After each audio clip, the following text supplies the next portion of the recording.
Hi, and welcome back to Evolving Together Now. And welcome if this is your first time to participate. I'm Dr. Tricia, and I'm glad that you're here.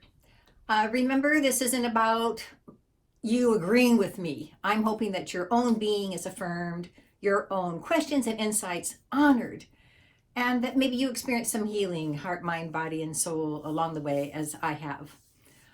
Today's topic, letting misconceptions evolve. One of my health coaching clients, upon hearing that my channel is about evolution, commented, "Too bad it's so polarizing." The disheartened tone in his voice told me it'd be good to take a look at that. This topic's a little heavier than future episodes, but I think it's important. So 3 things. Why is it polarizing, and does it need to be? Is it also polarizing to evolve? And thirdly, there's a new word I'd like to add to our lexicon.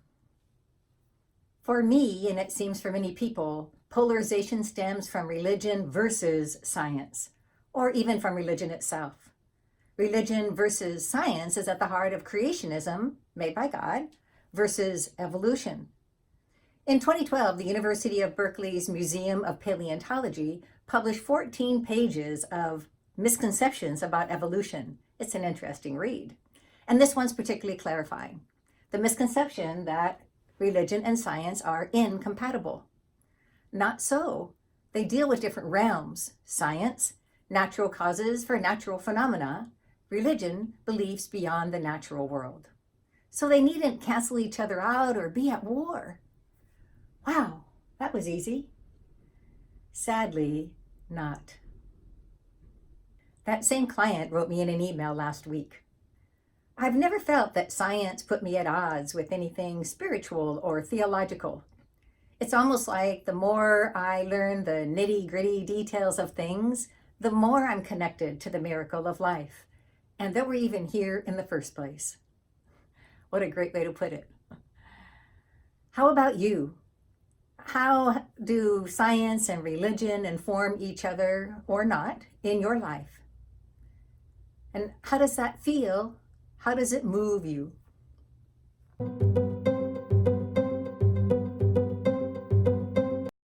One particular religious misconception that was polarizing for me and still permeates our society in many ways is the creation story of Adam and Eve, and humans being the epitome of creation and having dominion over.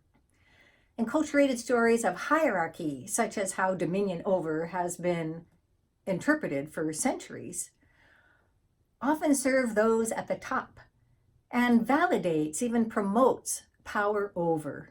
Humans over nature, men over women, humans over animals, etc., and plays out in our churches, institutions, families. How's that been working for us? And does anyone really benefit? Power over often leads to destruction and abuse. We see it all around us, including how people different from us, how women, how our earth is respected and cherished or not. When people are focused on power over rather than empowerment, it can be difficult to see beyond it, to understand other perspectives. I've long felt that this propels and skews many of our human tug-of-wars, religion, science, politics, regrettably keeping us stuck. Again, from the Paleontology papers. It is tempting to think of evolution as a grand progressive ladder with Homo sapiens emerging at the top. But evolution produces a tree, not a ladder. And we are one of many twigs on the tree, a continuous web of life from the roots to the leaves. Wow, what a difference images and metaphors make to how we think and feel about something. Words and images matter. I like how this photo brings the ladder and the tree together. The ladder helping us get even closer and more familiar to the branches and leaves of our evolutionary family.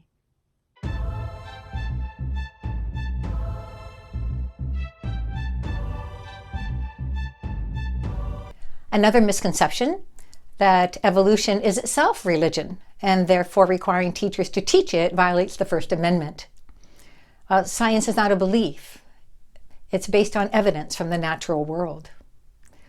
Also that, well, evolution and creationism must be given equal time.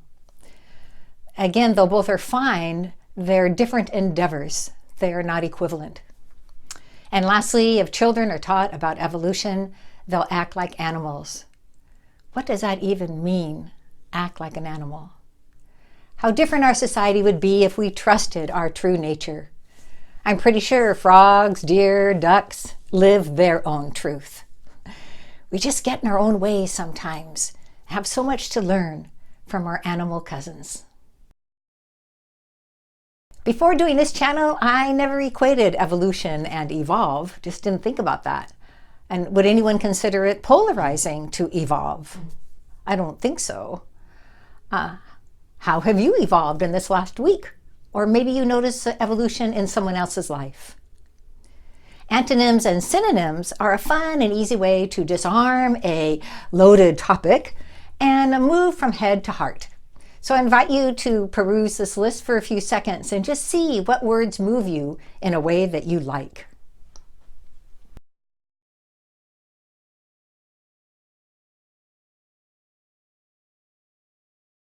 The more we are conscious of what moves us, what aligns with our values, hopes, and dreams, the more we can let go of misconceptions and concepts that aren't worthy of our heart. Both religion and science have their place, especially to the degree that they move us forward and deeper in healing and caring for one another and the earth. An embrace of our evolutionary story is all the more vital at this time in history, shifting our attention and validation from power over to validating participation and empowerment in all of our relations. Our institutions, our communities, our earth and all her creatures are begging us to understand this and live it. Imagine the difference it will make to our collective and individual lives. To that end, I offer a new word, evolute. Here I offer it as a verb. It's also a noun in another context. Somehow, evolute.